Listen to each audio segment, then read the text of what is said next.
What is up? What is up? It's your boy Cool McCain.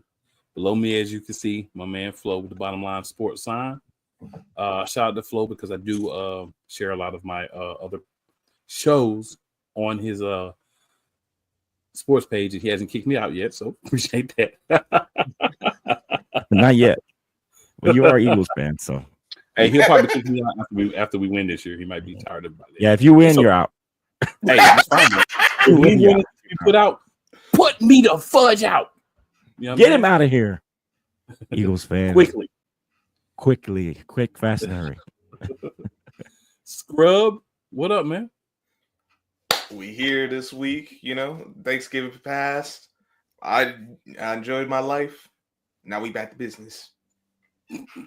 Back to getting W's, getting dubs. Back to laughing at the Giants. Oh, I was supposed to say that. We here now. My guy that we held it down, Dolo, last week. Sam, what up, Sam? Hey, Drew, what's up, pretty good. Super excited to be here again tonight. It's lots to talk about, so I can't wait for it. And I must say, we did a whole show, just me and Sam, and there were probably only 2 or 3 instances of Eagle bias. We did a very good job of trying to be analysts and not homers. Because we're trying to be homers, but sometimes you gotta let people understand that you can. I think Sam is less homery than you. That's just me. Hey man, everybody has their opinion. They're just like butts. But I got a better butt than you. So. Hey. No diddy. No diddy. This is how we started off. That's how we start, man. I'm That's just crazy. saying. I was trying to compliment Sam to see he comes in with some crazy stuff, man. That's crazy. That was awesome. Cool, crazy cool. I'll take that, man. Put CC. I'm gonna call you CC. You know what I mean when I say CC. I don't know what you mean. Other people may not, unless they see this show. Yeah. Okay. Now, welcome to the best division in football. And if you want to argue that, you argue with your mom, your auntie, whoever. And I'm gonna tell you why we're the best division in football. Doesn't matter if all of us are the worst teams in the league that year. Name me another division that all 4 teams have won a Super Bowl. You will not be able to. So until you do that, you are not the best.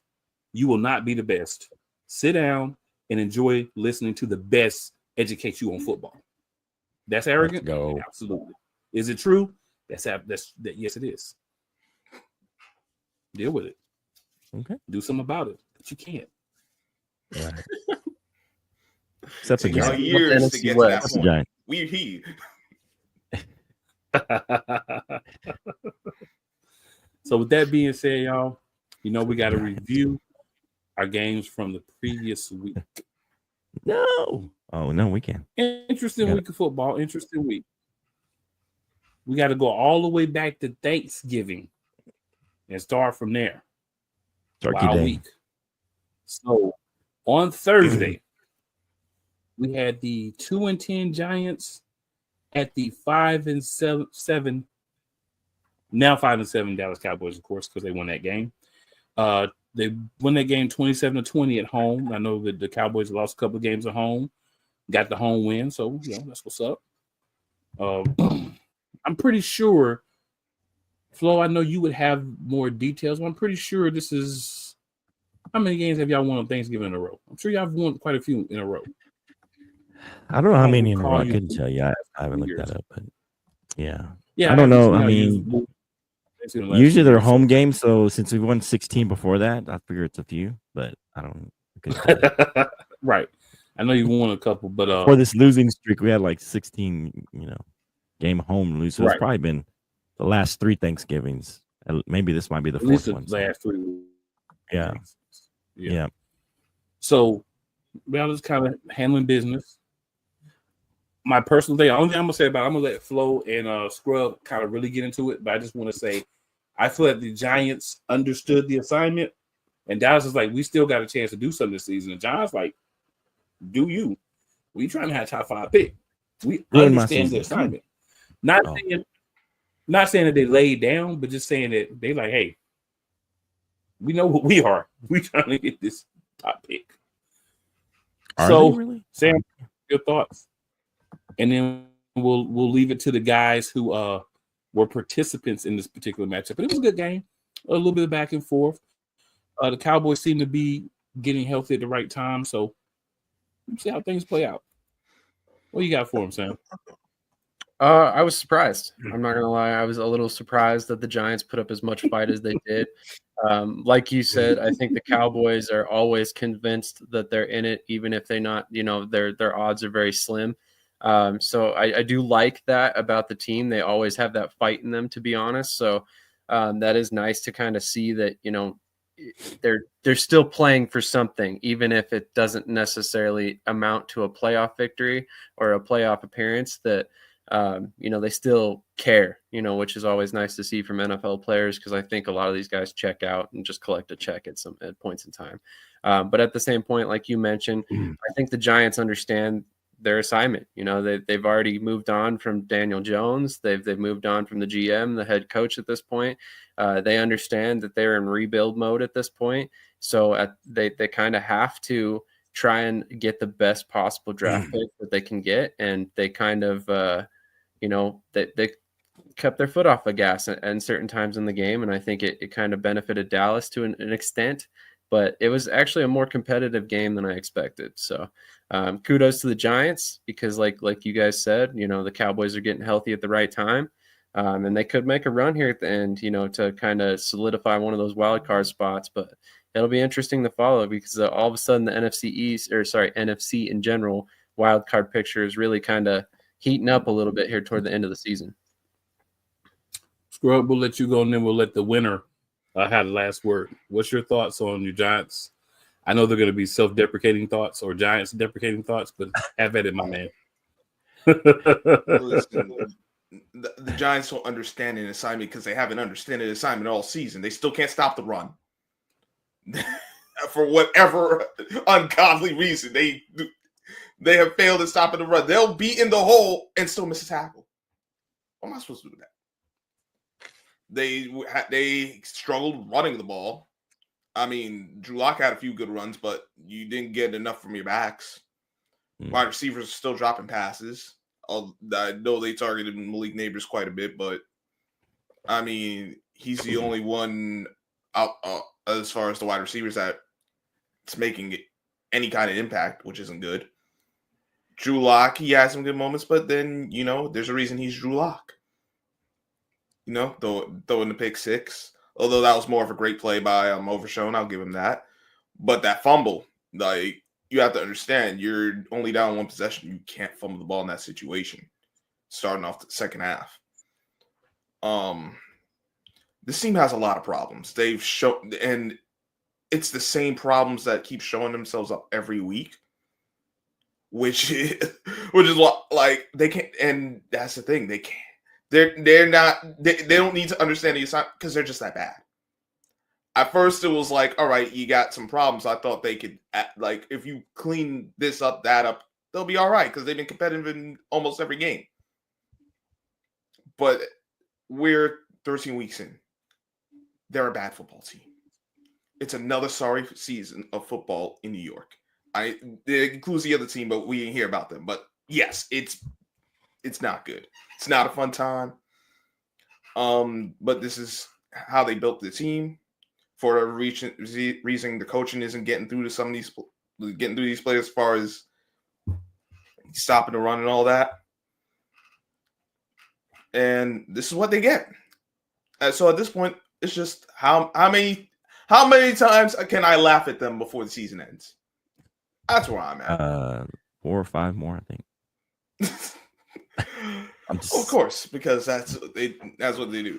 As for the Cowboys, I thought they did a good job of exploiting the Giants' biggest weakness, which is the run defense. Rico Dotto got a 100-yard game. You got Cooper Rush. They didn't really pressure Cooper Rush, so he was able to take his time and throw the ball where he needed to throw it. Defense is getting healthy at the right time. They're looking like the unit a lot of people thought they would be. Closer to that than what we saw with Parsons out.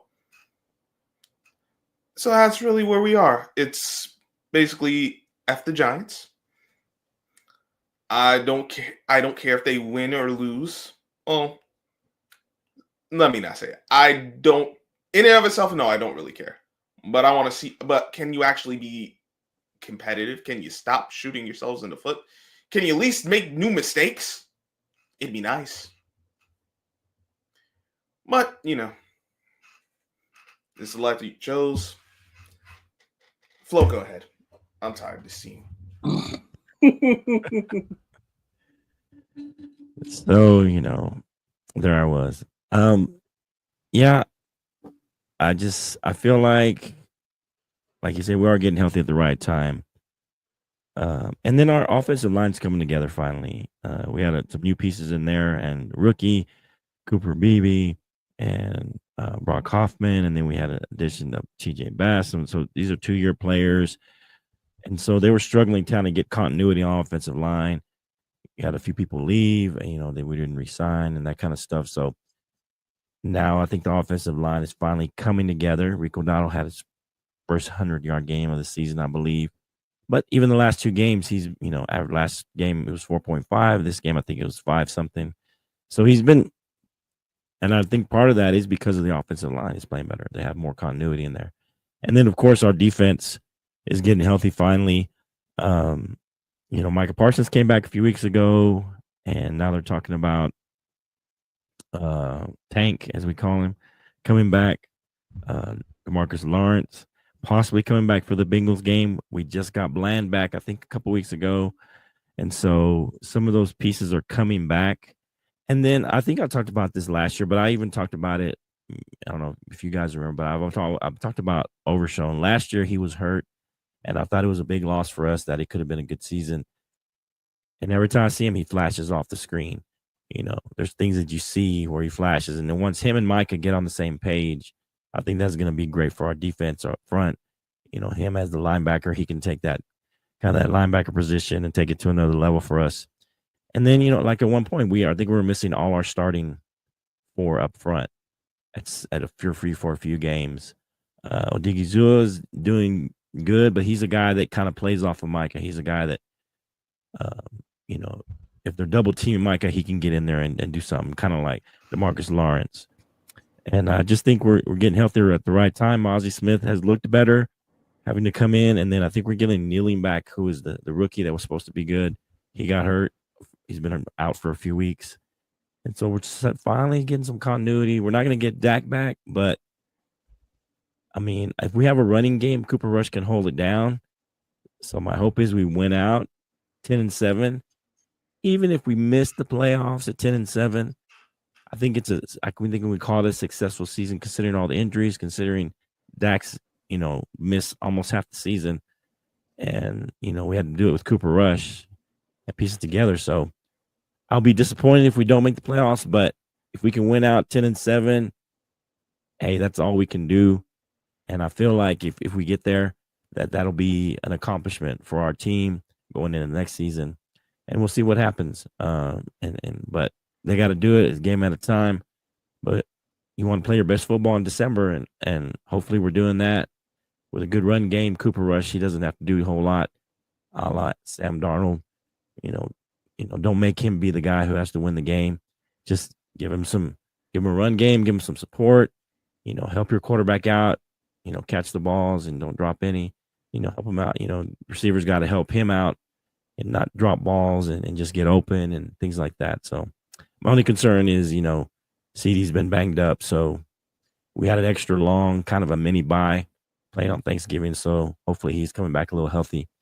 But yeah, overall, I was really happy, and we're playing good football right now. We'll see if it continues to happen, for the rest of the season. We have a favorable, I think, rest of the schedule. We do play the Eagles. That'll be a tough one, but it is one of those games where we typically split with the Eagles. We win one, we lose one. Typically, you don't sweep the Eagles, especially if they're playing well. Giants and Redskins, but Giants and Washington, usually we tend to sweep them a little more often, at least lately. But usually the Eagles, we split, so I'm hoping it'll be a split with them, and then we just continue on and see what happens. Very positive, though. Fair enough. Fair enough. Very happy. Fair enough. Yeah. I mean, you should be positive, right? Like you should have said, and be like, "Oh, season's over. We suck." Like, right. You got to keep pushing. Yeah. I mean, there's a chance. So you're saying there's a chance. There's always a chance to make the playoffs. Yeah. Oh, yeah, I'm positive. I'm positive that what I've seen is some bad. So here's what I'm seeing. Here's my scenario. Probably, let's say Eagles end up number 2, and we're that last one coming in, number 7. And guess who we have to play? First round. Probably the Eagles, right? And you'll get ran all over by Saquon. We'll see. I'm just saying that'd be my dream scenario, and we knock them out of the playoffs. And then even if we lose after that, I'll be fine. But as long as we knock them out. I thought the standard was championships. That's my dream. Well, you got Cooper Rush. Come on. I don't care who in that lineup. We supposed to be talking about winning. You got Cooper Rush, man. I mean, the Eagles did it one time with the backup, but but Nick Foles. Too many excuses, but this is different. Nick Foles got hot. Maybe Cooper gets hot. Maybe, I don't know. Let's see. That is Cooper Rush, sir. Okay, I'm just you're the one that brought it up. I'm just trying to make me get too much hope in Cooper Rush, but yeah, we'll see what happens. I mean, if we win a couple of playoff games, make it to the NFC Championship, man, that's a win. Cooper Rush and everything we've been through, man, that's like going to Super Bowl almost. For this season, for us. Though I'd rather go to the Super Bowl, of course. But I mean, that's of a course pipe we all dream. would. Absolutely. I mean, I'm just saying. But this year, it feels like a pipe dream. It feels like we can sneak into the playoffs, maybe get a win, knock out the Eagles. And, listen, you haven't been eliminated yet. Unlike some teams in the East, we don't even name them Giants. Well, where'd that come from? Yeah, there's been at least one team eliminated from the East. I don't know if we want to talk about that. All right, so guys, the next game, according to NFL.com, chronologically, was the Titans at the Commanders. I'll just simply say the Commanders handled business. They took a team that was not very good, and they whooped them 42-19.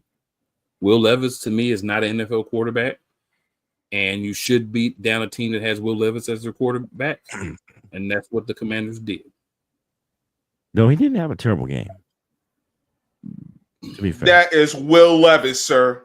Well, I'm just saying. He eats banana peels and puts mayonnaise in his coffee. We don't take him seriously. And his football ain't really all that good. But he had a okay game. That's what I'm saying. That's all I'm saying. And that's the best he could be is okay. Well, okay. That's fair. At best. Okay. But I mean, you get down to him like he had a terrible game. He didn't have any turnovers. I'm down him as an NFL quarterback, period.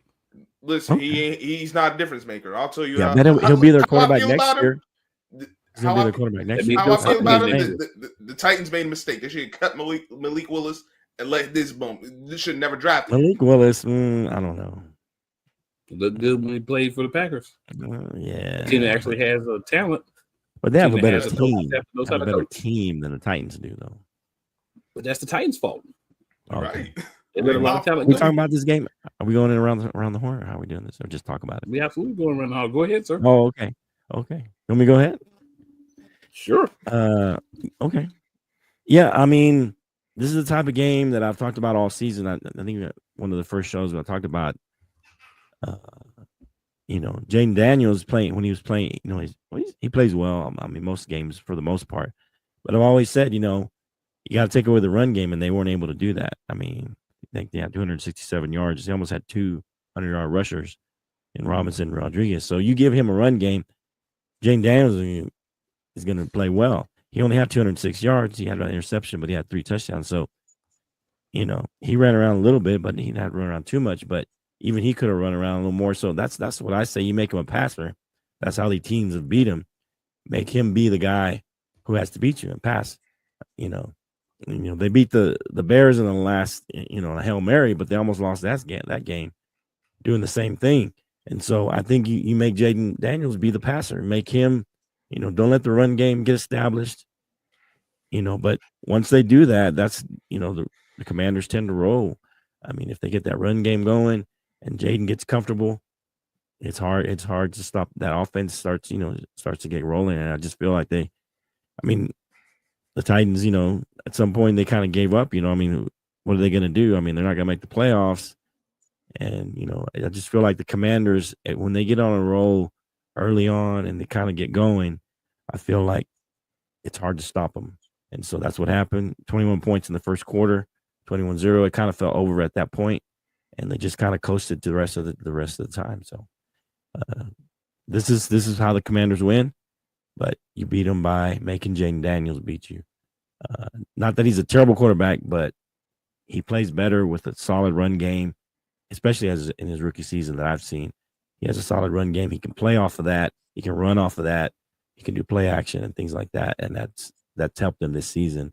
And Cliff Kingsbury has done a great job with that offense, especially when they get rolling with the run game.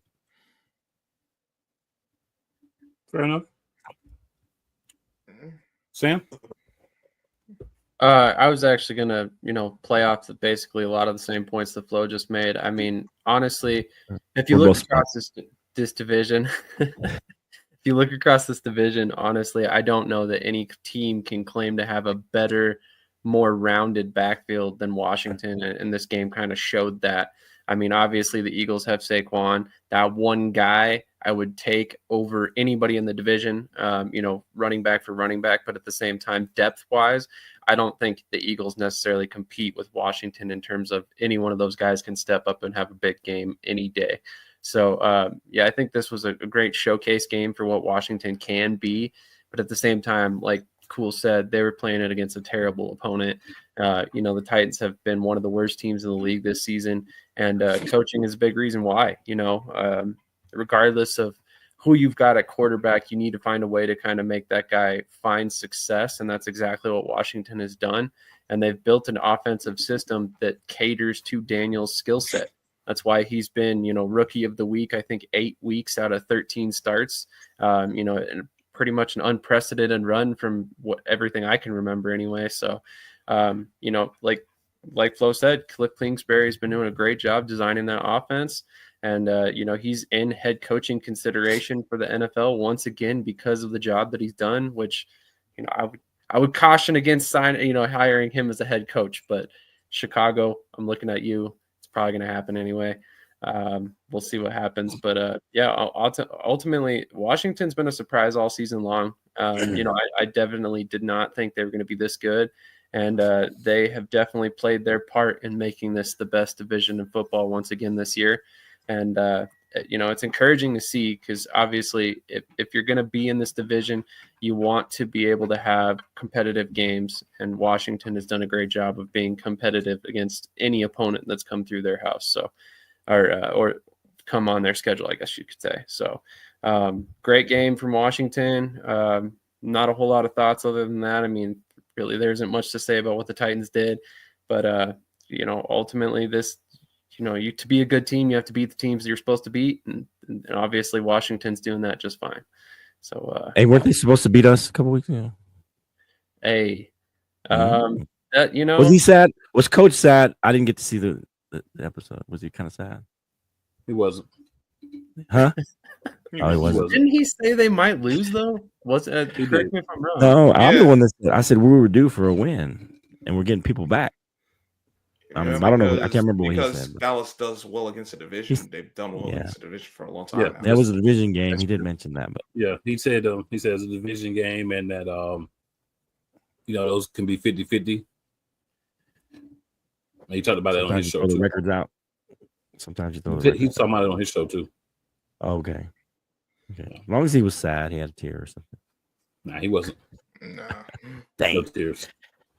I would have had a tear. A tolerance to the Washington losing over the years. So yeah, maybe that's what it is. It's like he definitely has like Scrub building up tolerance right now for like the last 3 years. No, there's tolerance to losing, and then there's just doing the BS the Giants have done. But we're not talking about them. We're talking. I'm about just saying, if you lost the game, and you were having a season like Commanders, I think you'd be pretty tough skinned. No, I'd still be cussing them out. Okay, my bad. Cool knows I'm the white losing dog. Who's next? Scrub is a different dude. Scrub. He marches to the beat of a different drummer. Different What's your guy. thoughts on the game, Scrub? I mean, you guys pretty much made mention. Listen, Washington has a lot of teams are taking advantage of the Titans because they're just a bad team all around. And those who haven't, you should be ashamed of yourselves. Yep. They don't have the talent. They don't have the coaching. The thing, Washington got back to their strength, running the ball, but looks like Brian Robinson's back to where he was before he missed time with the injury. You got Chris Rodriguez. I don't know why they. I know why they weren't using him more before because you had Austin Eckler, but now he's out, so you're gonna need Rodriguez to help with carrying the load because. Listen, as much as I like Robinson, he can't do it all alone, and Rodriguez does bring a different dynamic with his style of running. He still could be physical enough to tackle, but he can go outside too. So, like, you got your weapons there. You still have Scary Terry who demands attention. Yeah. Jane Daniels can play off of that, and then they got the big lead, so. I mean, their defense wasn't put into stress because that's the other part where I felt they're weak at. But the Titans aren't good enough to force anyone on that defense to like. They're not going to force the defense to change how they really have to play. So, 9-14 on third down for Washington. That's very you're going to have a lot of success when you do that. It had 1 4th down opportunity. They converted that. Only 2 sacks, 1 punt. 7 penalties, a little high for my liking, but you could live with that. Just the 1 interception. 29 first downs. There's Jay Daniels, 3 passing TDs, 1 rushing TD. There's really nothing else to say. The Titans they got a lot of work to do. Washington, they got right. Let's see if they can continue just stay right. Yep, exactly. So I just want to throw one other thing out there. Will Levis, 18-37, 212 yards, 2 touchdowns. Jaden Daniels, 25 of 30, 206 yards, 3 touchdowns. He did have a pick as well. Running game, obviously. 103 yards for Brian Robinson Jr., another 94 for Chris Rodriguez Jr. So the juniors took over. Jaden Daniels added another 34. Jeremy McNichols added another 32. And then 4 for De'Ami Brown. So the Commanders definitely ran the ball well. But how well Daniels did through the air in that game, only having 5 incompletions. The pick is the pick. Picks happen. I don't see a guy throw a pick and all of a sudden the world ends like a lot of guys do. Picks happen, right? Sometimes you get set up, you fall for it, especially young guys. It is what it is. But I think he's showing that he can be an NFL quarterback, right? And that's an important thing in year 1. I, for one, did expect the Commanders to be as good as they are because I expected Jaden Daniels to be as good as he is. And I understand that if you have a quarterback that could come in and not be CJ Stroud, but have that kind of effect on the offense, then your team can be good. And I felt Jaden Daniels was the most complete quarterback from college. The only knock on him we heard throughout the entirety of the draft process was he doesn't get down. We didn't hear he can't make the throws. We didn't hear he can't read the defense. We heard, hey, he takes too many hits that you don't want your guy to take. That's something that you can coach a guy and say, hey, get down or take hits a certain way. Stop getting hit. Stop jumping. Stop taking those brutal hits. And he's not done that for the most part this year. So he's played better. He's, put himself in situations where he's not getting attacked, not putting himself at risk of injury to hurt his team. So with that being said, I did, as long as he stayed healthy, I did expect him to be playing the way that they're playing. Now, of course, Flo is going to say, except for the Cowboys. And that's fine. I'm just going to slide in there except for the Eagles too. But, it's fine. Don't mess it up. I would, which I could say that about my division, my team division, but But that's it's division games too, though, right? It's division games. So with division games, you kind of throw the records out because these are teams that, for the most part, we have swept the divisions a couple times. Yeah, I mean, it happens from time to time, but you haven't consistently done it because it can't be really consistently done. But it's still a matchup. It's still a matchup game. And even the years that you swept, it wasn't like you walked through everybody, just smacked everybody around and left everybody. No, it was they were you put up a fight. It's always good games. Washington always play all tough. Yeah, it was good games, and that's the thing. Divisional games are always going to be good games, and if you have one of those divisional games, and you're playing against a team that's motivated, right? Because Dallas was motivated. Dallas was like, look, our season's on the line. All right. We got to start winning some games, or we're going to be sitting at home getting the top 5, but top 10. To be fair, we got some players back too, so it's easier to win when you get players that you need back. It is. No matter how much you want to win. Yeah. So you're absolutely right, sir.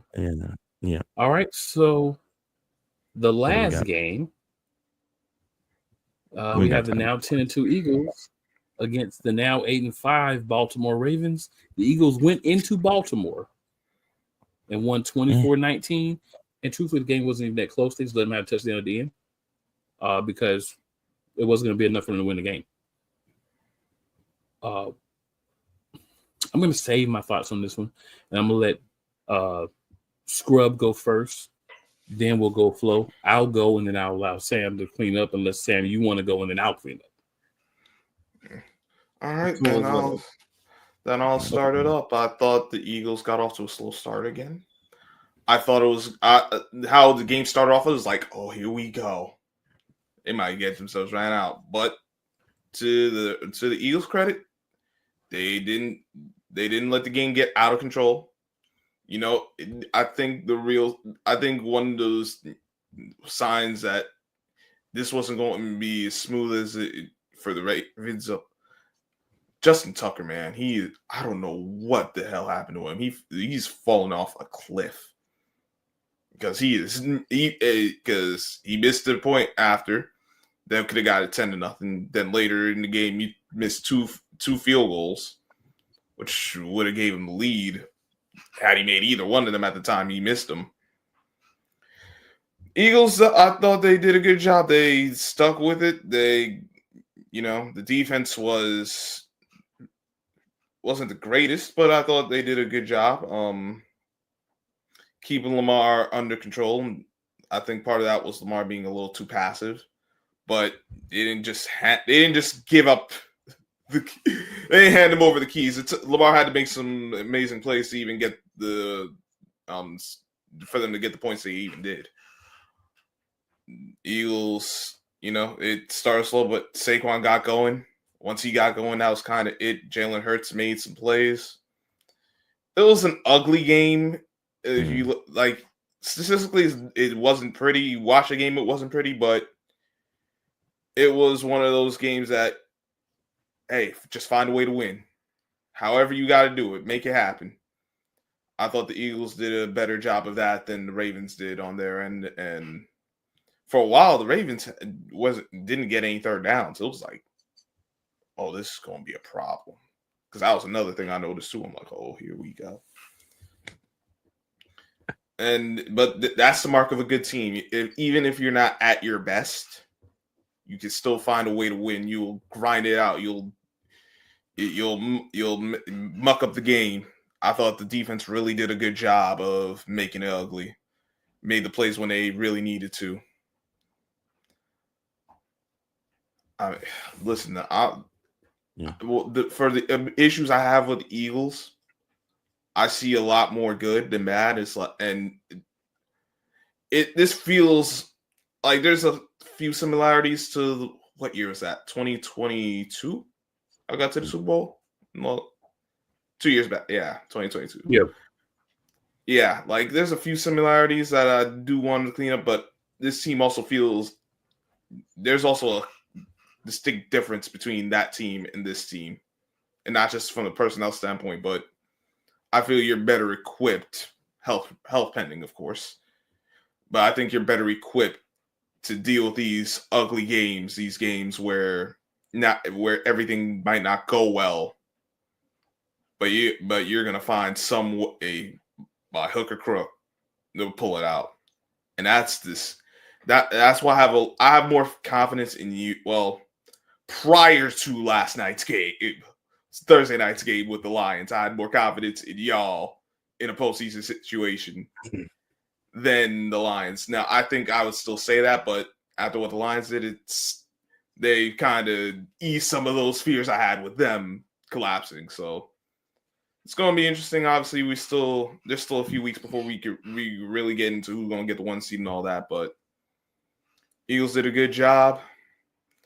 Saquon. That's why we team Saquon, because he is a difference. I saw that. I was like, Team Saquon. He's not even Team Saquon, because the no good blue bone should have had him, and they didn't do nothing. Joe Shane, no. Oh. I'm gonna save that for. I'll get to him later. But yes, Team Saquon, who should win the MVP in my opinion. We'll see how the rest of these games go. But hey, wow, let's go Saquon. Tell us how you really feel. Oh, 1, 2, 3, Cancun. But Team Saquon, let's go. All right, Flo, what you got for us? Where should I start? Let me start with the Ravens. Just real quick. I know this is the NFC East, but this is typical Lamar Jackson. I mean, in the biggest games, he doesn't show up. This is a big game. Even though he has a great record, I think he's 22-1 before this game, or 23-1, or something like that. Crazy against the NFC. Yep. But this was a big game because it was like, hey, this could be a Super Bowl preview or whatever. Everybody's looking at this game, because you got the two best running backs, so to speak, in the NFL and that kind of thing. And I just feel like he didn't make enough plays. Lamar didn't make enough plays when he needed to. He didn't have a bad stat line, but he just didn't make enough plays when they really needed him. He made a few big runs late, but it was kind of almost too late. And so I just feel like this is what Lamar does.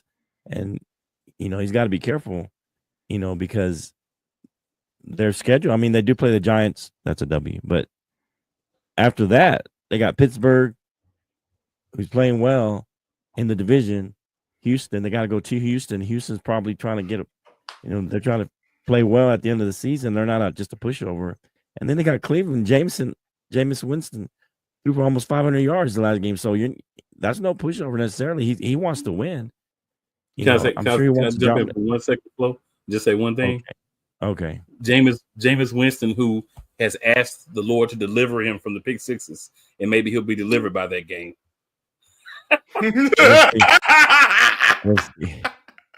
We'll see. Well, I just had to throw that in there.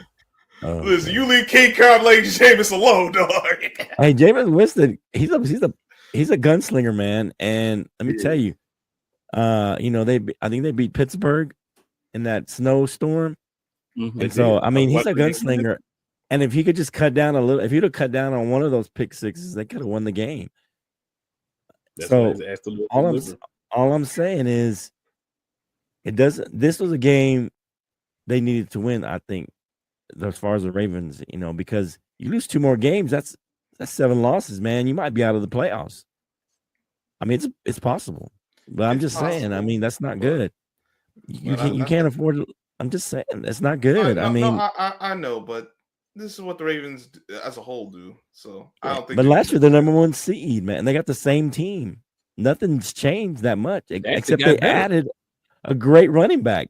So they should be better. They did, but in some aspects, they got worse.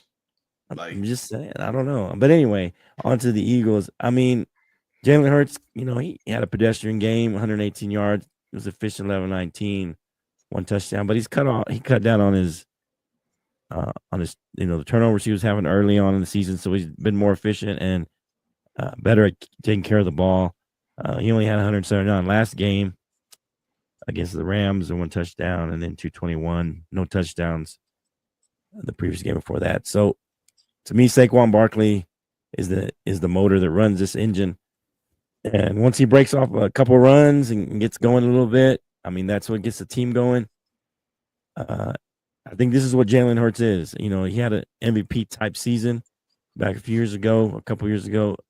That's not who he is. This is who he is right here. And this is who he's going to be. And that's who I think he is.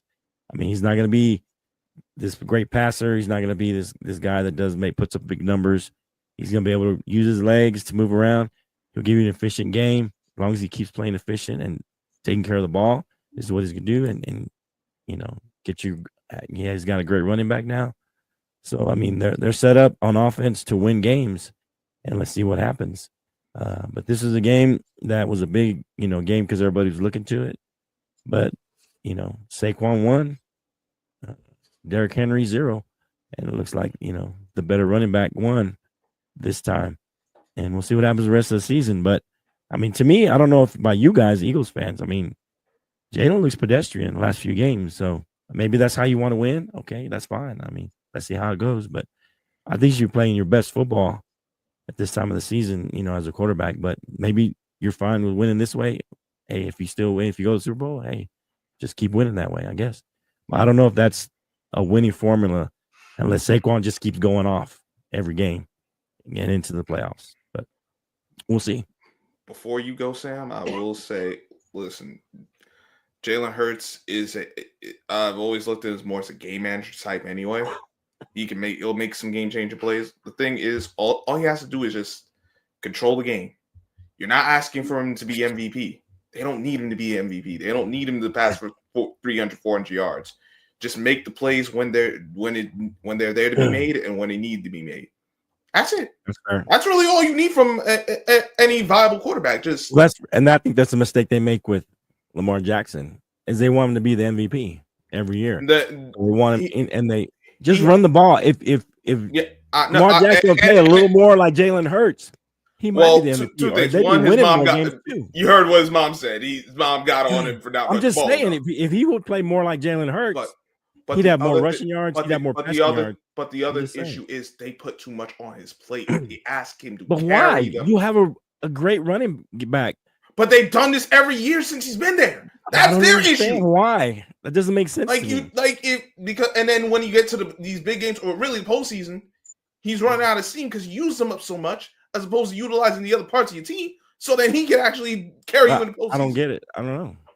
They want him to be MVP, and maybe this is a good change that the Eagles made. Is that hey, they don't care about making Jalen the MVP. They're just gonna be efficient. Don't turn the ball over. Give it to Saquon. Throw it up there, to your receivers every now and then. Get a long ball. That's all you need to do. And he's been doing that the last few games.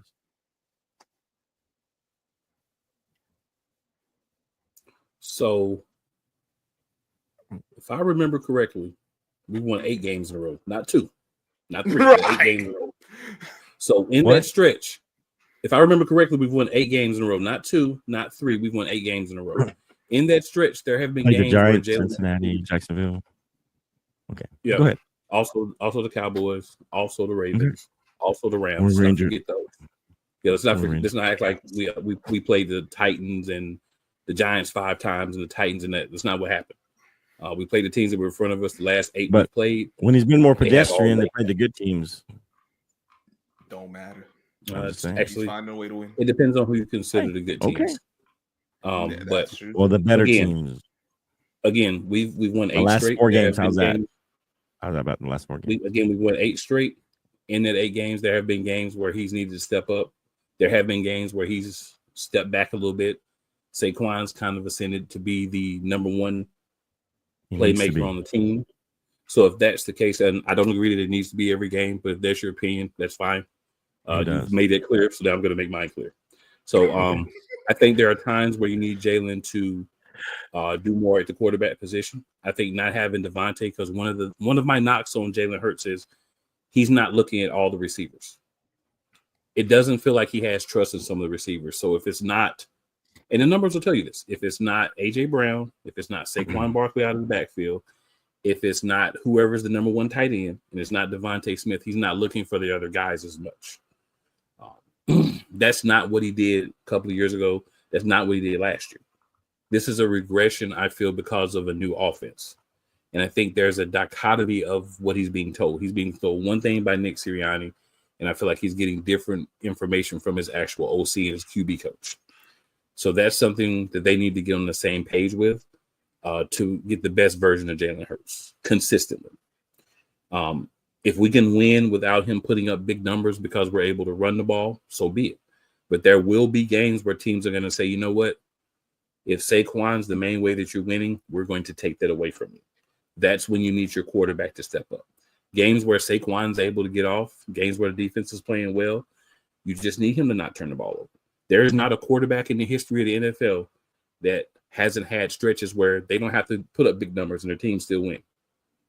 So to take a small sample and say, oh, that's who Jalen Hurts has to be for you to win, I don't agree with that. But I didn't say to win. I said that's just who he is. Well, that's definitely not who he is because over his career, he's had better games. So if this was who he was, well, he won big games every game. The rest look like this. Well, that's actually not true. If you look at the other games, he's had big games every year. He's had the games you lost. They've had big games every year. But we're not talking about wins and losses. We're talking about at this moment. We're talking about games. About 8 straight so wins. He's had big games, but I've expanded that too. He's had big games throughout his career, even in years past. Not this year. He's had small. He's had not as big games in years. He's had some good games this year as well. So throughout his career, he's had big games.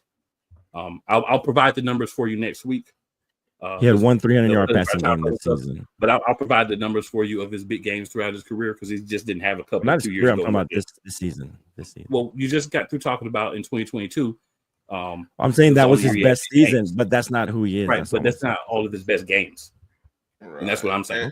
And don't forget, he's also running the ball too. So even if he's not passing for 300 yards, that's what I'm saying. Using his legs. That's where I was going next. The threat of his legs helps, but there are times where you can start the run and you can stop, reset, and throw.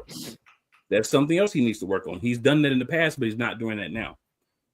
Again, as I've said on the show multiple times and on Eagles Elite, cheap plug, new system. This is another new system for him this year because he has a new coordinator. So there are some guys that pick up a system really fast. There's some guys that pick up a system really great. There's some guys who need a year or two in a system, or at least a year to feel comfortable. And I feel like we're seeing Jalen Hurts pick up the system more. But again, when you have the best running back in the league, there are times where you say, you know what? You do your thing. We're going to run the ball. I'm going to use my legs because I have that ability too. So the passing numbers might not be there. But, you know, when I look at a quarterback that's a dual threat, I'm not just looking at what he does passing. I'm also looking at what he has in the run game because that's part of the total package of that player. So I think the way that he's playing is fine for now. But I think there is going to come a time in the season where he's going to need to step up and give 250, 300 yards. He's done it before this season. He's done it before in seasons past. I hope when that time comes, he can do it. But I won't know until it happens. But based on what I know about my quarterback, I believe if that situation comes along, that he can do it. As far as the specific, go ahead. And I'll say this: listen, just because he doesn't have big numbers doesn't mean he's not playing well. Doesn't mean he's like I've seen guys who we seen games with quarterbacks. Yeah, they might not pass for 200 yards, but you actually go back and like, nah, he had a good game. Like this past game, like. He didn't have big passing yards, but I thought he played a very good game. You just said it was boring. It was ugly and boring. Now he had a good game. No, I never said boring. I said ugly. But ugly doesn't mean it's a bad game. Mm-hmm. Ugly just means it don't look ugly. But he had a really good game, but it was ugly. Yeah. Okay. Okay. When I said they won ugly, I mean it wasn't aesthetically pleasing. It wasn't the easiest to get, but they got it done. Quarterback has a good game, and it's pretty pleasing usually. It looks pretty good. It doesn't always have to be like that. At least not for me. I don't know how you feel. I ain't gonna tell you how to feel. I ain't gonna tell you how not to feel. I'll tell you how I look at it. I'm just telling you what I see. I'll tell you what I see. I'm surprised. I'm just telling you. I'm surprised that they're not concerned that you say. Bring it into. You're saying he's learning the offense better and better, but he's having less yards the last 2 games. You haven't even cracked 200 yards, and that's fine. So if you're knowing the offense better, you should be having a little better game. Not necessarily. The fact of the matter is, every quarterback has had stretches. Moore is not. He's not. He's a passing guy. That's what he does. And he had 118, 139, 221, no touchdowns, 202. He's a dual threat quarterback. I'm just looking at the stats. He's not a pocket passer. Talk about It doesn't the running matter. game. You don't talk about then why'd they bring Kellen Moore in? He's not a pocket passing guy. I'm saying, but he's a guy that throws the ball. You say, but why do you bring a guy who likes to throw the ball as an offensive coordinator if you're not going to do that? Well. They do run the ball. He does. That's not what he does best. Having good games, then you're going to give Saquon Barkley the ball. And I got to give Kellen Moore credit because for a guy who wanted to do all this damn passing, he's actually now there are times I wish he'd go to Saquon earlier, but he's done an overall better job of going to this run game than he's had in past seasons. If we're going to be honest. Well, he's got Saquon Barkley. What do you're not going to give it to him? There's some coordinators that still won't give the best players the ball. For whatever ungodly maybe reason. Ravens, and you put the Ravens in there, I guess. Yeah, if y'all can indulge me for a moment here about the actual. I'm trying to get to Sam. Let's get to Sam. We heard enough of you. Let's get to Sam. Well, how about we talk about the actual game? We've heard enough of you, sir, because I never got to finish because you jumped in. I thought you were done. It sounded like you were done to me. Let's go to Sam. I want to hear Sam. I want to hear some good analysis. I'm gonna talk first. Some good analysis. And to make let's do this. I'm done hearing you. Like you're not gonna let me talk. So you're not gonna let me talk. So I'm gonna talk. So as I was saying, for this particular game, I love the defense. We have to shout out the defense for this game because the defense in this game played really well from start to finish. We had guys go out injured. We still got great play from the defense. We had times in the game where we weren't getting a lot going offensively. Defense stepped up. First couple of plays were concerning. They got up by 9 points. So what did you see? You saw Chauncey Gardner-Johnson on the side pull the defense together and say, guys, this is not Eagles defense. This is not how we play. Leadership on the defense, right? Leadership on the defense. We lost players in the game. People would argue one of our better defenders, Reed Blankenship. We lost him in the game. Didn't skip a beat. Because we have a coordinator in Vic Fangio who uses the skills of the players that they have really well. So that was a big part of us being successful in this specific matchup. If you have a good defense, your offense can put up points, whether that's passing, whether that's running, then you can win games as long as your quarterback does not turn the ball over. And again, when you have a dual threat quarterback, especially, but any quarterback in the NFL, Hall of Famers, doesn't matter. You can have games where the running game takes over and you take a backseat and say, hey, the running game's really winning this anyway. So let's roll with what's winning. Let's not reinvent the wheel. Let's actually go with what's working. I know it's a crazy concept, but it does work. So that was my thoughts on the actual game. Sam, what are your thoughts on the game? I think it's hilarious to watch you guys go back and forth, to be honest. I was sitting here laughing my butt off the whole time, but honestly, I think that if anything, the way that Hurts has kind of evolved in his progression here throughout being an Eagles quarterback here, I think it's just a show of him being really the ultimate team first player, because he's okay taking that back seat as long as it means winning games. So, a lot of quarterbacks these days, if they're not attempting 20 plus passes, they're going to be, mouthing off to the coordinator. They're going to be upset on the sideline. Hurts really hasn't been like that all season. The times that he's been upset is when they're losing and things aren't going their way. So when I look at things like this, I don't necessarily look at it as a bad thing that he's passing for less than 200 yards in a game, as long as we're still winning. If we lose a game and he goes for under 200 and we're not, giving him more opportunities to bring that game or bring us back in that game, that's when I'll start having an issue with how we're calling plays. But, to what Scrubs credit said, Kellen Moore was a pass first guy. So I did anticipate that we were going to have a pass heavy offense this year.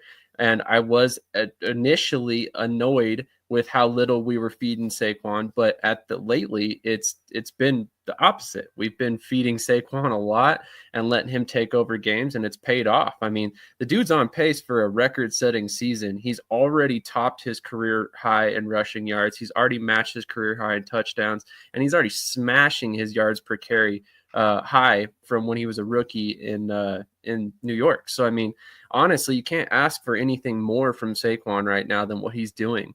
But one player I wanted to kind of shout out after this game was Braden Mann.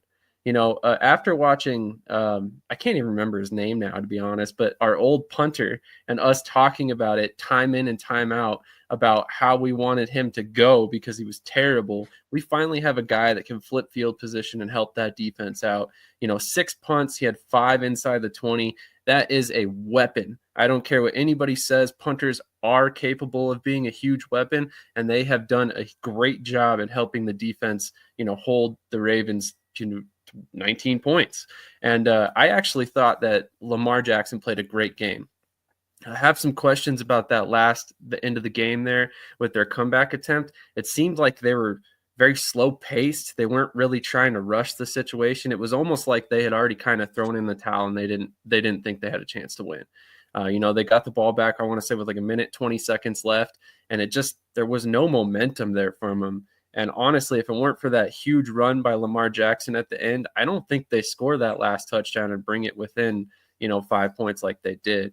I heard a lot of criticism this past weekend about how we wouldn't have won that game if it weren't for Justin Tucker. Well, I also know that I believe it was Sierra in the Eagles elite chat that pointed out that, hey, we won our game when our kicker was missing kicks. So, criticize all you want, but you play to win the game. So if your kicker's missing kicks, you take the ball out of his hands and you give it to your quarterback or you give it to your offense and you rely on them. So you find a way to win the game. Really, there isn't much more to say after that. I mean, you guys kind of covered everything else, but those were kind of the main points that I wanted to hit on. I honestly think this was an encouraging game. There's been a lot of talk about how we haven't played very tough opponents all season long, and that is true. I'm not going to sit here and say it's not, but the Ravens was kind of a benchmark game to me. If we won this game, I was going to feel a lot better about our season, feel a lot better about our potential in the playoffs. If we lost this game, it was going to be a different story. Well, we went ahead and won the game, regardless of the circumstances that it took to win that game. I don't have an issue with it. I personally think this was a good sign for the Eagles. And, I hope Saquon keeps up this pace right now because, honestly, the kind of player he is, he deserves that league record season, even if it is by like 20 yards an extra couple games. So, like I said, not much more to break down there. You guys covered pretty much everything, but I think we can go ahead and move on from this game now. Can we really? I muted myself so that I wouldn't interrupt Sam because I didn't want to be the interrupter guy. But now I'm the interrupter guy. Oh yeah, we'll go ahead and move on to the next game. I was just making points. I was making salient points. Says you. They were. There's a subgroup of people who would probably agree with your thought process. There's always a group that agrees with everybody, but I don't think most Eagles fans would agree. There's a large group that agrees. Large. Yeah, non-Eagles fans. Yeah. There's more non-Eagles fans than not Eagles fans. All I'm saying is if he's getting the offense down better at this point of the season, why does it seem like he doesn't trust him enough to throw it more? He doesn't. You go with the flow of the game. There's this thing called the flow of the game. But other than that big run that Saquon broke in the second half, you weren't really running the ball that well. Well, they were running the ball. But you weren't running the ball well. It's not like that was working. They decided this was going to be a running game, right? Okay. When the coordinator decides it's going to be a running game, it's a running game. I'll give you an example of a game of a team that didn't necessarily run the ball well, but they stuck with it. You saw Thanksgiving night with the Green Bay and Miami. Packers didn't run the ball particularly well, but they stuck with it. You know what that did? It kept the defense honest. You know why? Because Jordan Love's not playing that well. He's not having a good season. Look at his last game. He led the league in interceptions and he missed 3 games.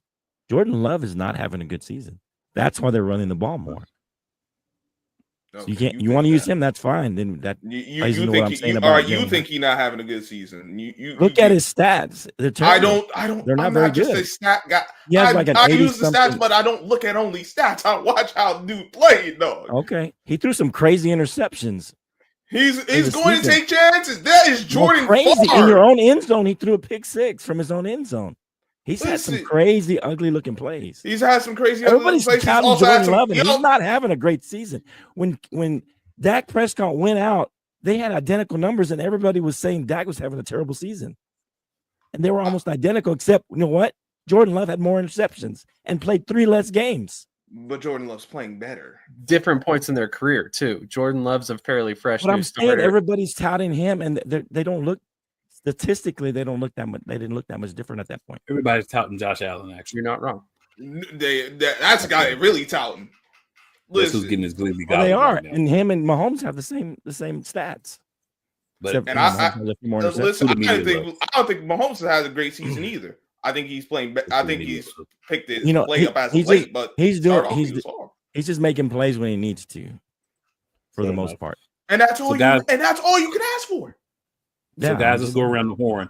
And what we'll do is, because we want to get things going, because we still got some games to preview, we'll just let everybody talk about their team. Okay? So, basically, what we're going to do, I'll tell you what, I'll even do the Commanders since we don't have a Commanders guy, so that way we can have every team talked about. Is that fair? Everybody okay with that? I can do the Commanders, too, if you want to do Eagles, man. It doesn't matter. There you go. But, either way. Yeah, it doesn't matter. But, so we'll talk about. You do Commanders, let Sam do Eagles. I like that better. Okay, so I'll do Eagles, you do Commanders, Sam, because we don't do that. I knew you were going to do that. That's why I said that. But no, you can do Eagles, Sam. I'm just joking. Let's talk about teams. And if anybody else wants to slide in, just give a quick thought. That's cool, but we just, kind of speed it up a little bit here. We'll start with you, Scrub. Then we'll go with you, Flo. Then I'll talk Commanders. Sam, then you talk Eagles. Just go from bottom to top of the division, based on where teams are at in the division. So, Scrub, what are your expectations for the New York Giants for the remainder of the season? I know the answer to this question, but you gotta ask it anyway, right? I'm gonna be honest. I expect them to lose out because they haven't solved any of the problems. They're losing. They've lost their best player in Dexter Lawrence. They're ready. Yeah, he's gone. Okereke already is. He might not. Dable said Okereke is week to week, and he's your most talented linebacker. They've lost a lot of bodies. They're still not playing well. They still haven't fixed any of the mistakes they had before. They're trying to figure out which quarterback is the way to go. Had he been healthy, it would have been DeVito, but they're going with Drew Lock right now because he got all the first team reps because he's the fully healthy guy. But at some point, they gotta value possessions, not just and they don't catch the ball. The blocking is too suspect. They don't stop the run. Secondary has no turnovers. We're 11 games in. They don't have. We're 13 weeks in. They don't have a pick from the secondary. They haven't gotten a pick since week 1. So I expect them to lose out because they're a bad team. What that means for the coaching staff, I have no idea. But something's got to change. 2-15 is personally, I would just reset it all. But I don't think they will. I'm getting from hearing reports and understanding how this team operates and knowing how much John Mara really doesn't want to change regimes again because he's made that very clear. I think we're just stuck with this. We're stuck with this head coach. We're stuck with this GM. So, all I got to do is look forward to more bad football from New York teams. That's where I'm at. All right, Flo, what are your outlooks, your expectations for your Dallas Cowboys for the remainder of the season? Expectations.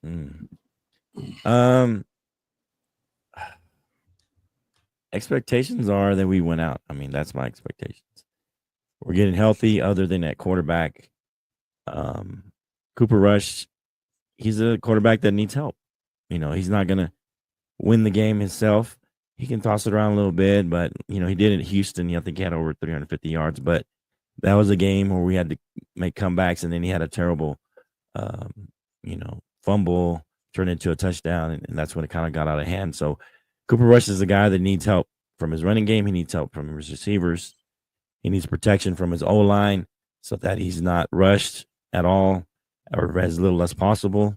And so if we can protect Cooper Rush and the defense continues to get healthy, I think we can win out. We'll see what happens. That doesn't guarantee a playoff spot, but let's see what happens. We definitely don't have a super easy schedule necessarily. We got Cincinnati, who I don't know if they're going to pack it in or not.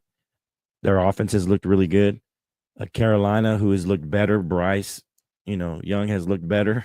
So that's not necessarily a gimme game because he's starting to play better, towards the end of the season, the last few games. Tampa Bay's vying for a playoff spot. The Eagles, they probably want vying for first place at least, depending on if Detroit loses a game. And then Washington. I'm thinking that Washington game, that might be to make the playoffs, that last spot. That's where I'm headed right now. Washington may lose a couple. They'll be at, let's say they're at 9-6 or something like that. I'm trying to think of the scenario, but anyway, that game would be to make that last playoff spot, and we both end up 10-7 at that point, and we have a sweep over them, so we get in ahead of them. So that's kind of what I'm looking at. That's my scenario that I'm hoping, wishing, asking God to deliver me from these bad things that have been happening to my Cowboys. I'm hoping that we get that last playoff spot, and the coach's team loses, a couple more games, one of them to us at the end of the season, and we make the playoffs. That's what my hope. But we'll see what happens. I mean, all you can do is one game at a time at this point. Fair enough. So when I look at the Commanders, what they have left is they have a game this Sunday against the Saints, right? We'll talk about that. Then they have the Eagles December 22nd.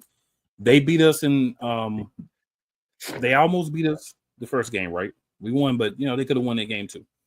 Most years we've been splitting with them when they're pretty good. We've swept them the last couple of years, but they had quarterback issues. When they've had a solid quarterback, we've split. So this is a game that we could lose, right? It is a divisional game. I think they beat the Saints. I'll be rooting for you that game. Hey, I feel it. When it helps me, I'll root for you. Yeah. If it helps me, I'll even root for the Cheatriots. I won't root for the Queens, though. I will not cheer for them. I don't care. Jeez. I always want them to lose.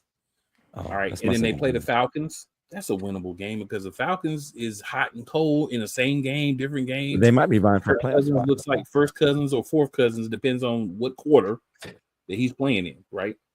And then they finish the season with the Cowboys. So I look at the rest of their schedule, these 4 games they have left, right? And I say to myself, looking at these games, I can feasibly see them winning 2 of these games, right? They should be able to win a couple of these games, I think. Now, obviously, Dallas does not want that to happen. And if I'm a Dallas fan, I feel you because you want that opportunity to get in the playoffs. And you need some teams to lose. But maybe it's not the Commanders, it's the team that will help you get in. Maybe some of the other teams, because if you look at the other divisions, the Vikings are pretty much going to get in, right? The Packers look pretty strong right now, and then you got the Commanders. So for teams that are in the playoff picture, but are not the teams that are winning their divisions at this point. Mm-hmm.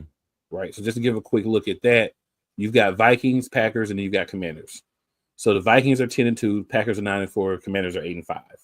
If the Vikings or Packers start losing games, especially the Packers start losing games, right?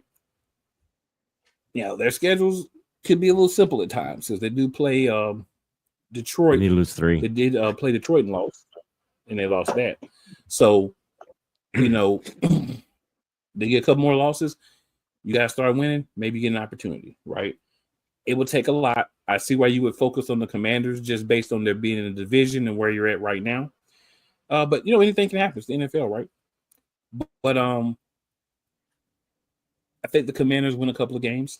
I think they stay second in the East. Their goal would be to try to move up and not be in the 7th spot. Because if they're in the 7th spot and we're number 2, they play us in the first round. Something happens and the Lions lose and we keep winning. And these are all ifs because there's no guarantee anybody's going to keep winning.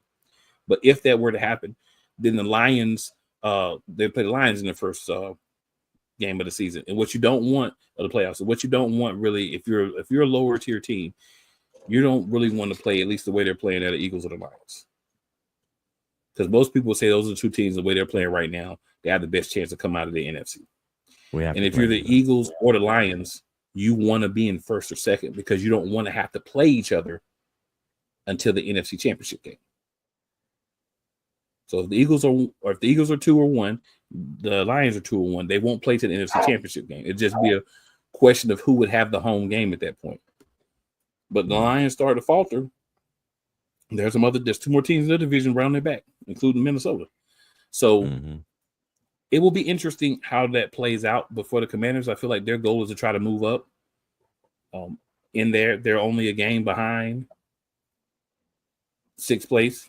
They're only 2 games behind fifth place right now. We got 4 games left to play. Some teams lose. Maybe they move up.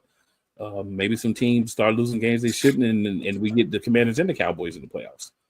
But I'm sure the Commanders was like, if somebody's got to be left out between the Commanders and the Cowboys, we want it to be the Cowboys. And to do that, they need to win more games.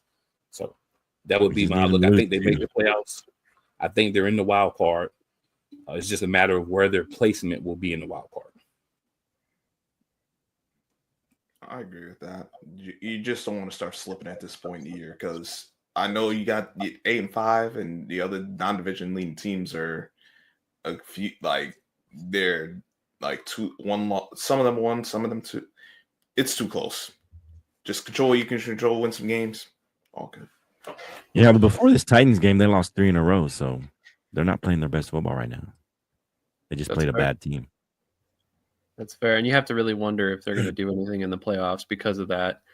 Some of the teams they've lost to are going to be the exact teams they face in the playoffs, or they have a good chance of facing some of these teams in the playoffs. So, I mean, if Commanders slip, I think that it changes the way the Eagles look at their division and, how they're going to approach the final 5 games here. And ultimately, I think that the Eagles probably come out of the stretch no worse than 3-2. I could see us dropping a game to Dallas, and I could see us dropping a game to.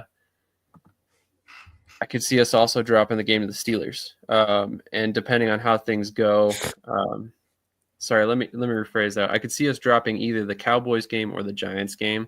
The reason I say the Giants game is by then we might be resting starters, so I'm not really sure who's playing in that game. We might see. Kenny Pickett or somebody, starting for us. So it really just depends on how things go. What's that? Kenny Pickett is an automatic L. Yeah. Exactly. I'm actually,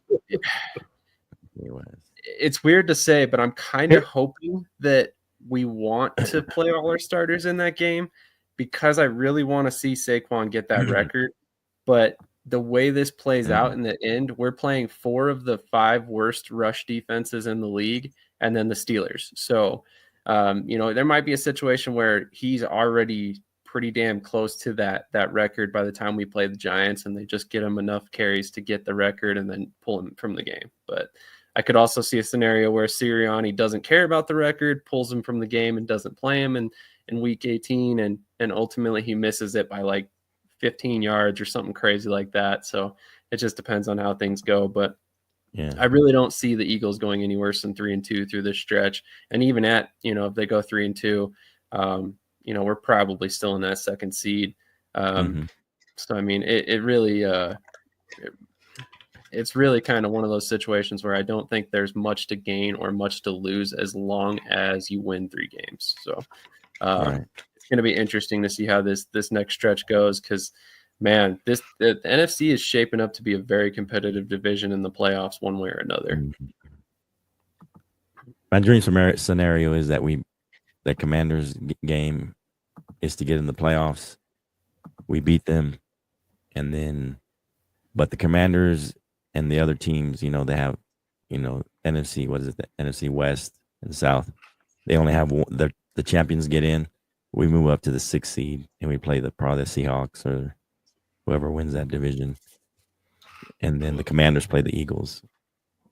I don't know if you want that last game being for the division to get in the playoffs because y'all haven't really done a good job when that's been on the line. Just saying. If your last game that would be great. That'd be a great scenario. I like that scenario because that's like if your last game we move up to number 6 because the Washington will lock in 7 based on record and all that kind of stuff. I mean, that's what I'm hoping for. and it's doable because look at Tampa, look at the Falcons, look at Seattle, look at Cardinals. But you got to remember, they're up and down. For that scenario to happen, Vikings are in 5th. They're 10-2. Packers are in 6th. They're 9-4. Right. So you got to have them go on some epic losing streaks.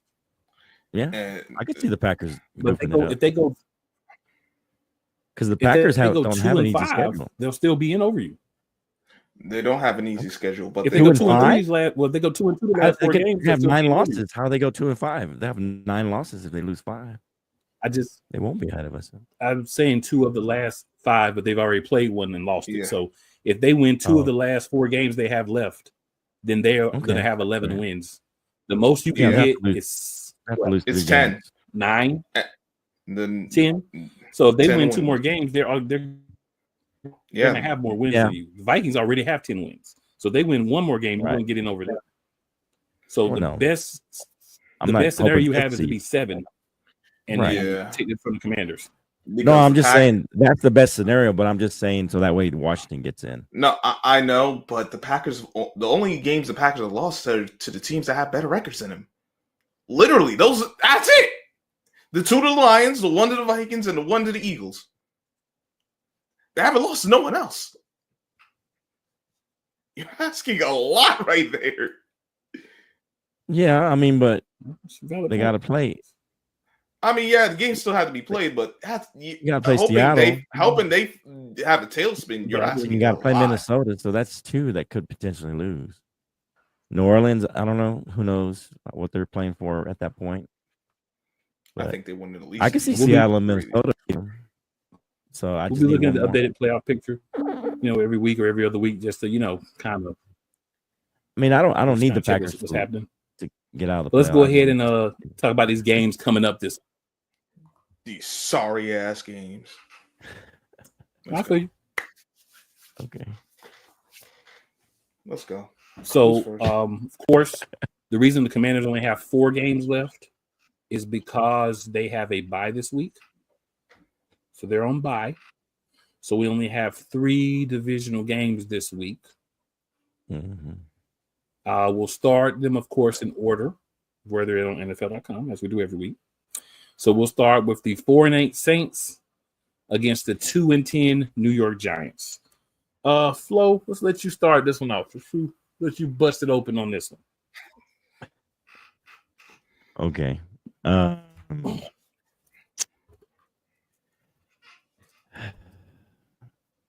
Well, I mean, for me, I think the Saints are playing a little better football right now.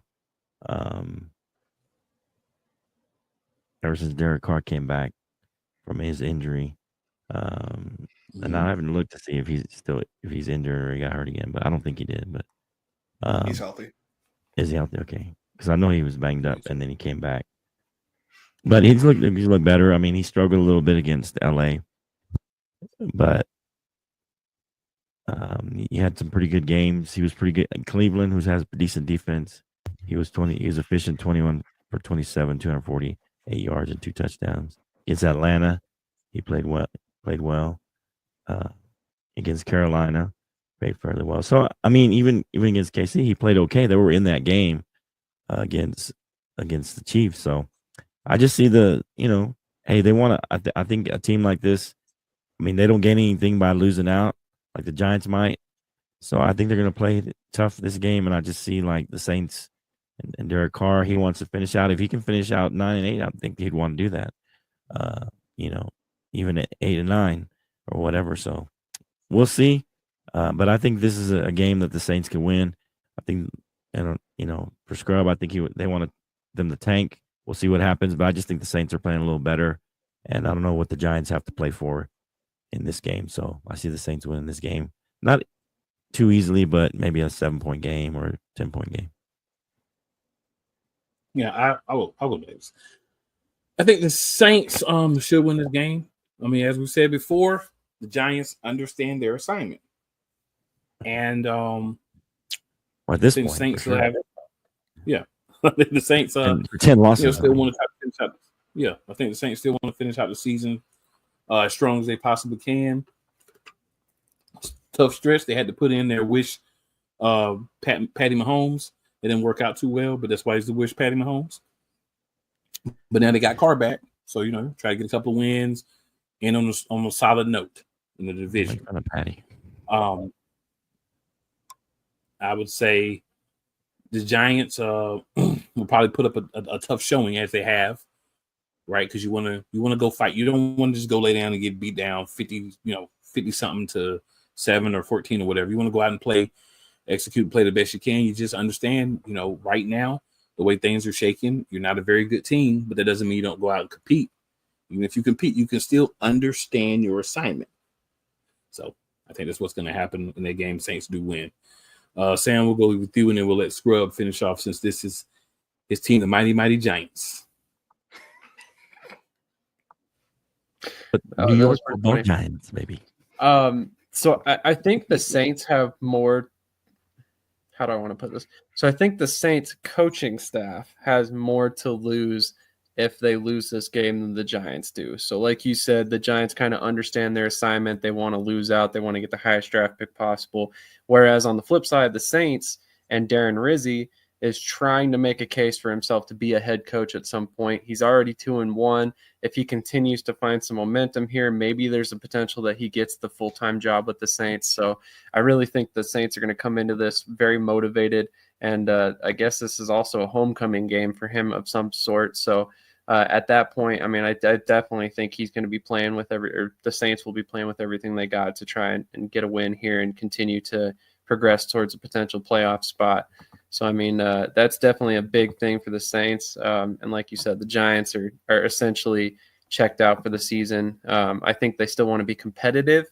But like you said, I think ultimately they want to lose these games to a certain extent to try and get that draft pick. They need a quarterback of the future. So they might as well try and lose this game or ultimately let it be a loss and not necessarily be hurt about it because then they can hopefully, start anew with a new quarterback and rebuild for the future.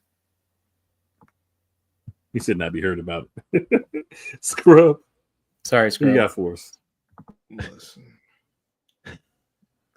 This coaching staff can't afford to tank.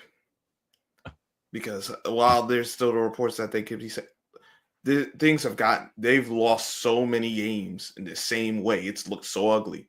Like, yeah, it's competitive, sure. For the most part, at least, Tampa wasn't competitive. They just got ran over. But these losses are so bad. You don't have enough good players. Like, I know, they need better draft picks, yes. But the players they got aren't good. They don't. No one's safe here. Cats is going to get bounced. You already got players getting bounced at season's end. We know this. There's probably going to be a few coaches. But that's before we get to the head coach. And if they get a new head coach and or a new GM, they cooked. They have no choice. They have to try to win these games. But they so damn bad. They haven't done anything all year. They can't stop a run. If I had they can't stop a run. This is the most annoying thing. You hear the Giants and you hear they can't stop the run. Like, if I didn't see them on two eyes, I couldn't make sense. Because it doesn't go hand in hand. They're not synonymous with each other. The Giants, oh my God. They're going to lose this game. Because the Saints, they actually have a running back. His name's Alvin Kamara. He's pretty good. He is. I mean, he ain't just fall out the draft yesterday. Like, he ain't no spring chicken, but he can still ball. Yeah, no spring chicken. Yeah. Another thing, the Giants have their efficiency in stopping deep passes is the worst in the league. 69%. I'm talking about pass that's gone for 20 air yards or more. That's even higher than like the high points for like the last 6 years or something like that. Since Next Gen stats been keeping track of it, it's like the worst. And their passer rating, at one point they were giving up like 150 plus passer rating. They don't stop big plays. They don't get enough big plays offensively. And you know what I'm expecting? The same thing I've expected all season at No Life Stadium. Yes, I said No Life Stadium. Not like No Life. They're gonna end up booing their team. It's gonna be empty in the fourth quarter. They only do that in Philly. Have you seen this team this year? They was booing Daniel Jones at these home games. They was Or they booing? Or they yeah, they still booing this team because they haven't done anything at home. This is the worst home it's team. Impossible because it only happens in Philly. It's impossible. It's not like it happened in Cleveland at all this season when Deshaun Watson was quarterback. Right. It's not in Philly. What do you Right.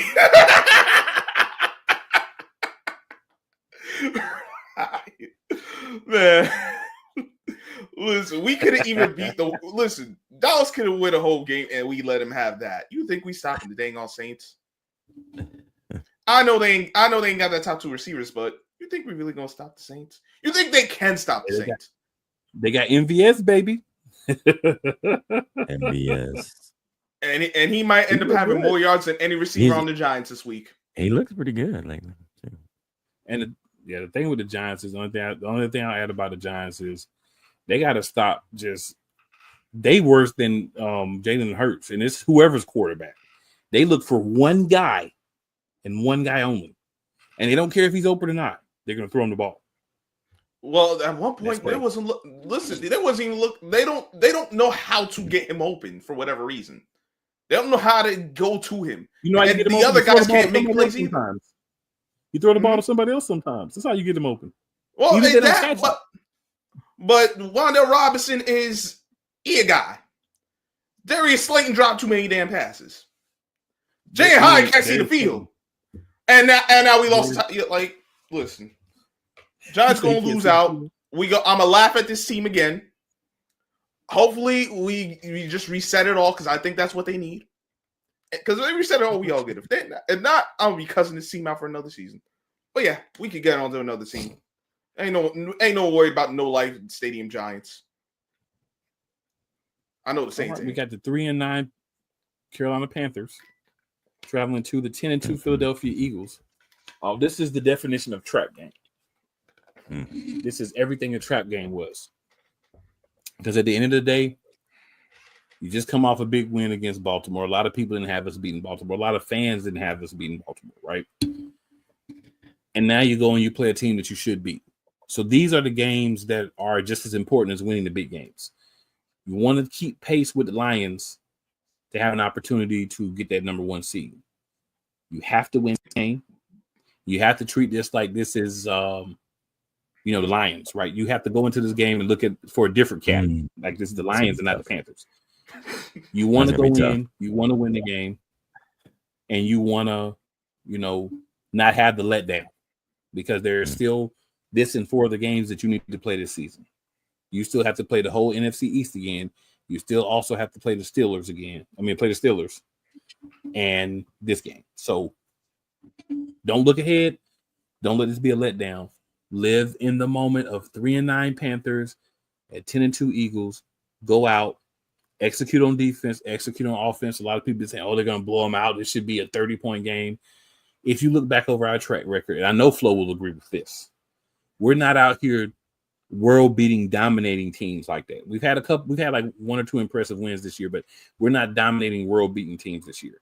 So to have that expectation looking at the team at this point is kind of crazy work to me. At this point in the season, I think you are who you've shown you are, right?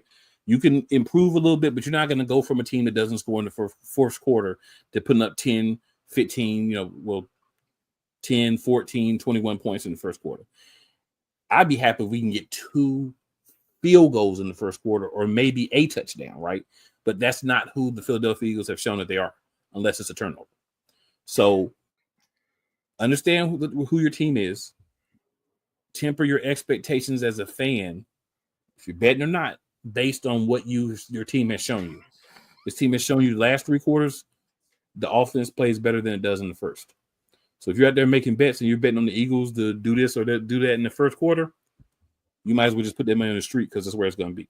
Until they show you something different, I'm not saying don't believe we can win because we won 8 in a row, but I'm saying these are slow starts. Expect another slow start. That's who we are.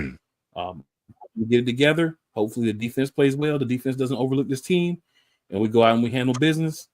Well, I'm not gonna give a score, but I don't think it's gonna be like a 21, 28-point blowout or anything of that nature. Flo, what do you think? Well, I mean, maybe you could call this a trap game. I'm not sure, but definitely you can't overlook the Panthers for sure.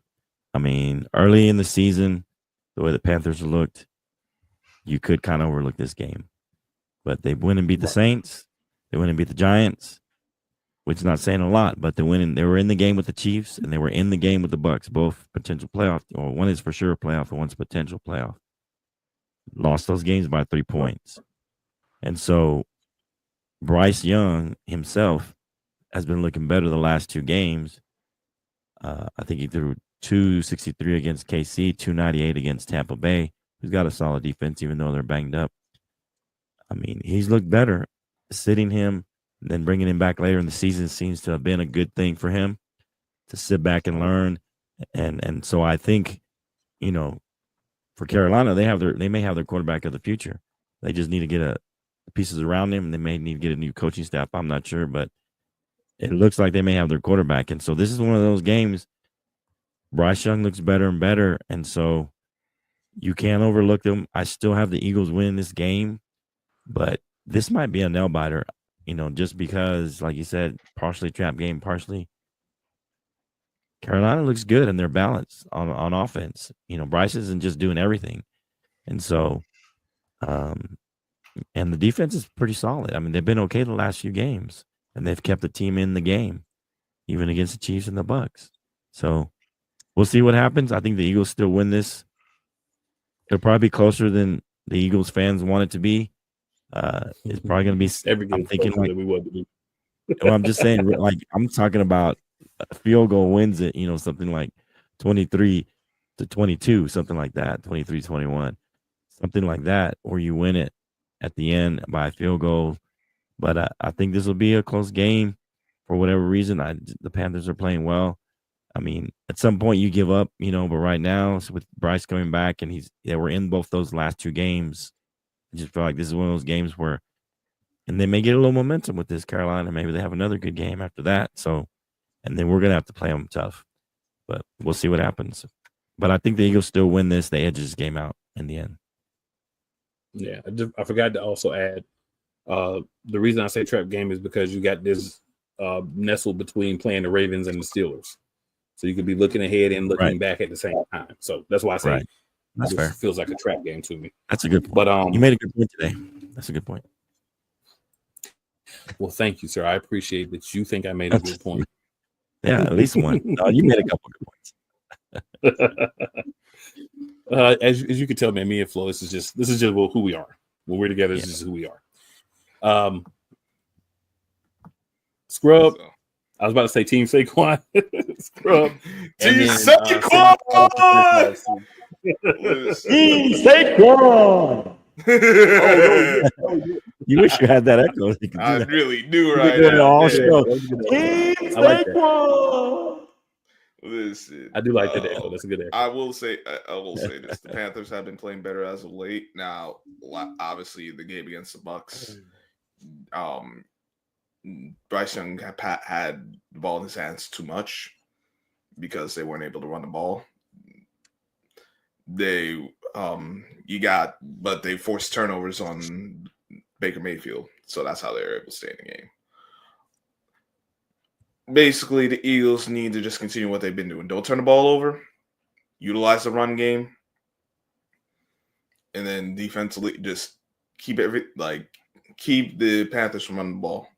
It's a simple formula.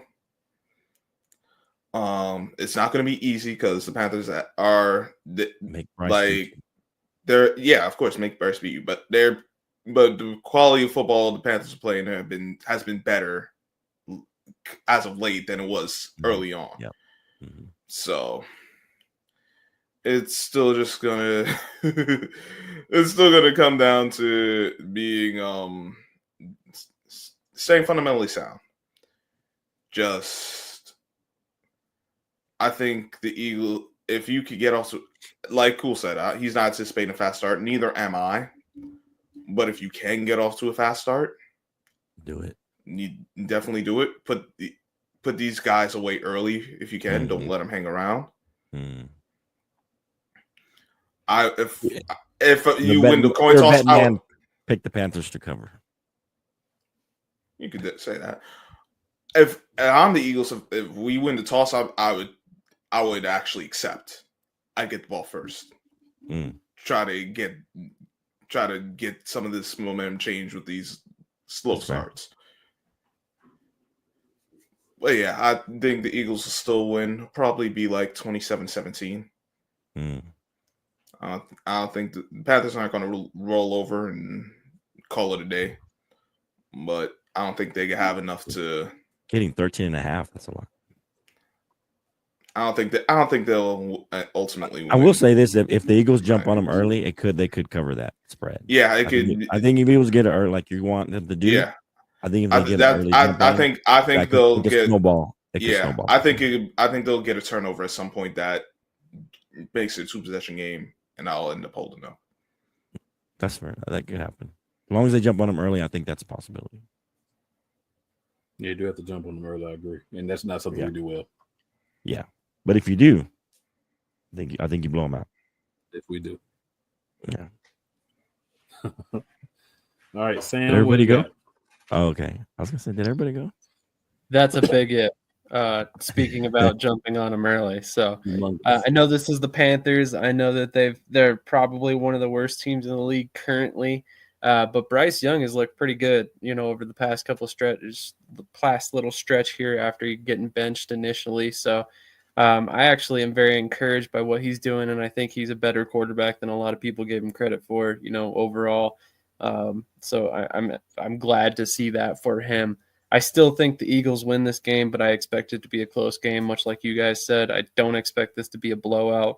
I did want to mention that some incredibly wealthy person put $3.1 million on an Eagles win in this game. So if you want to talk about a trap game, there's one reason why I think we might lose, just because that guy was that confident in it. That's one of those situations where he has. I guess he has enough to lose 3.1 million. I mean, if you put that much, exactly. Hopefully, he's not like putting down his house as collateral or something. Yeah, hopefully he's not like putting everything he's got on it, going all in, as Jerry likes to say. Exactly, and that's my one. As long as he can afford to lose it, I'm okay with it.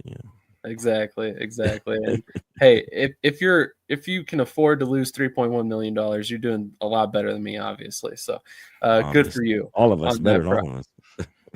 Yeah, exactly. But that's definitely one thing. Like this is definitely a trap game, and that concerns me because I think the Eagles kind of need to get a loss out of their system. But, like I mentioned before, I don't see this being the game. I see us potentially losing against next week against the Steelers, or potentially against Dallas or the Giants. So I do have the Eagles winning this game. So definitely wouldn't necessarily bet the spread in this one. You bet the money line, but that's just me. So we'll see how things go. Hopefully we don't let that dude down and he wins some big money on this game. But man, I can't even imagine putting down. I couldn't even imagine straight up $100 down on a game, to be honest. Did he bet the spread? I think he just bet the Eagles winning. Oh, okay, just a straight up. Yeah, exactly. For a regular season game in week 14. Yeah, exactly. That's He's crazy. just that confident that the Panthers are going to lose. But hey, more is power he an to Eagles you, fan, or that's just a bet that he just made a random bet? I didn't read that much into it, but okay. If you're betting on the Eagles that much, you think you'd be a Eagles fan? Exactly. Or he hates the Panthers that much. Yeah, or he's like a dejected Panthers fan. That's probably exactly what it is. Who knows? Yeah. But that's pretty much all I've got. There's not really much to think about on this game, hopefully. So cool. Are the Giants really the worst team in football now? No. Not yet. The Jaguars and the Raiders still have you beat. They made too many games close. That's why. Yeah, and you've been. They almost won a bunch of those games. You're not the worst team in the league, but you are in the conversation. Does that make you feel better? I think we really are the worst team in the league. You're in the conversation. You have to think the Jaguars. I'm not even calling them Jaguars. They're the Jaguars. The Jaguars have no more sunshine. Mac Jones. Whack and cheese is their quarterback now. Whack and cheese for the rest of the season. That's the worst team in the league. Sorry. Can't get the number one picks for them. Whack and cheese got you beat. It ain't about the number one pick. I just think we the worst team in the league. But I think you are in that conversation. Like if you're naming the bad teams in the league, in all fairness, you're going to be in that conversation. Oh, yeah. Of course. We play in No Life Stadium. Quick point about that bet that I just found while we were talking. The dude's only going to win $440K if the Eagles win. Like that's a massive bet for that little bit of a margin there. Like it's crazy. That's why I wonder if he bet the spread, because that's probably a better that they cover. It's probably a better bet, like to win more money. Probably would have been, but that's the life he chose. Yeah. I mean, if you're gonna bet that, why not just bet the spread and you win more money that way? You would think, man. I'm just saying, if you're gonna put up $3 million, just go all in and say, hey, they're gonna even cover. He must just be that confident. I guess. I don't know. It's weird. That's a weird bet. More power to him. Yeah. All right, guys. So that being said, that is all for this good evening with us. I always say, make sure you tell 4 of your friends or people that you think are your friends. You forgot the Cowboys game. Sorry. I did forget the Cowboys game. Apologies. Well, they just that dang unforgettable because look who they play. That was intentional. I feel like it was intentional. He's actually now. You're doing my team all together. No, I forgot. That's my bad. That's my bad. Oh, you're good. Yeah. So Monday night, December 9th, 8:15, Cincinnati Bengals at the Dallas Cowboys. I will go first here. Make it real simple. I think Dallas wins this game. Cincinnati is a really good team that cannot win games. Dallas is getting some guys back. They'll be healthy. I think they have enough. I really like Brandon Cooks because, to me, Cooks is the guy with the sure hands, right? Cooks is the guy, you need a 3rd and 5. You want to throw it. Cooks is the guy that's going to catch that ball, right? So I think getting him back was important because he has the dynamic of he's not a great wide receiver at this point in his career, but he's a guy who can get the job done if you need a guy to make a catch, right? And I think that'll be important. Cincinnati will probably put up 40 points against Dallas, and Dallas will probably put up 45 and win the game. That's Cincinnati this year in a nutshell. That's why they're 4-8. So I think Dallas does win this game because Cincinnati just refuses to win games. They'll look great and lose, and this is another opportunity for them to do so. We'll just go around Scrub and then Sam, and we'll let Big Flo finish off for his squadron. Listen, part of me wants to say, do it really matter? Because the Bengals have only beaten bad teams, as in teams with losing records. Right now, the Cowboys got a losing record, so if they win, we still ain't taking them seriously. And they lose, we really ain't taking them seriously. Cowboys still ain't got no faith in y'all ain't make the playoffs. And even I got no use for either team. I want y'all both to lose, but I know it can't happen. So stick to messing with your team. No messing with my team. Listen, your team's easy to mess with because they do it to themselves every damn year. But yeah. Oh wait, they're at home and they losing. I just realized they're actually at home. Yeah, y'all losing this game. No, wow. Joe Burrow gonna go for 400 yards. It's gonna be a party at the expense of Jerry Jones. I don't care. That offensive line gonna hold up enough for them wide receivers to get off.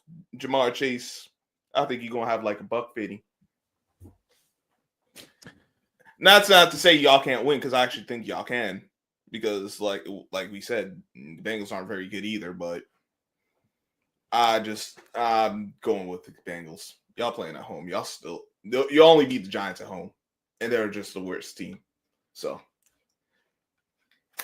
we'll see what happens. I'm going to keep it short and sweet. I got the Cowboys. The Bengals are just a terrible team this year. Like Cool said, they're very talented, but they cannot get out of their own way to save their lives. Maybe I'm wrong on this one, but the Cowboys have a lot more to lose in this one than the Bengals do. So I definitely think they're going to come to play, and they're ultimately going to try and keep themselves in this playoff conversation. They've got the momentum now. They want to keep it. So this is a big game for the Cowboys. Could honestly be make or break for their playoff hopes.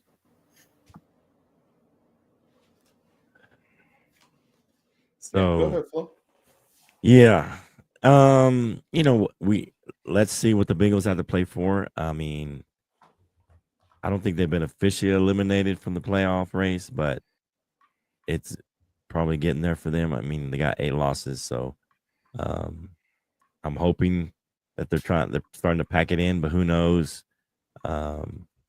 They've been in almost every game. I don't think they really got blown out, but they've been in almost every game. I mean, they beat the Giants 17-7. I mean, so that wasn't necessarily I'd like to see that kind of game for me better.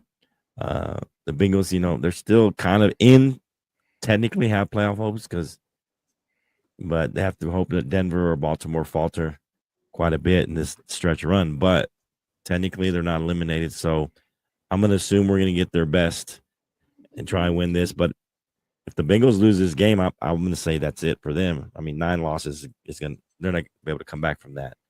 And the fact that we have to win this game.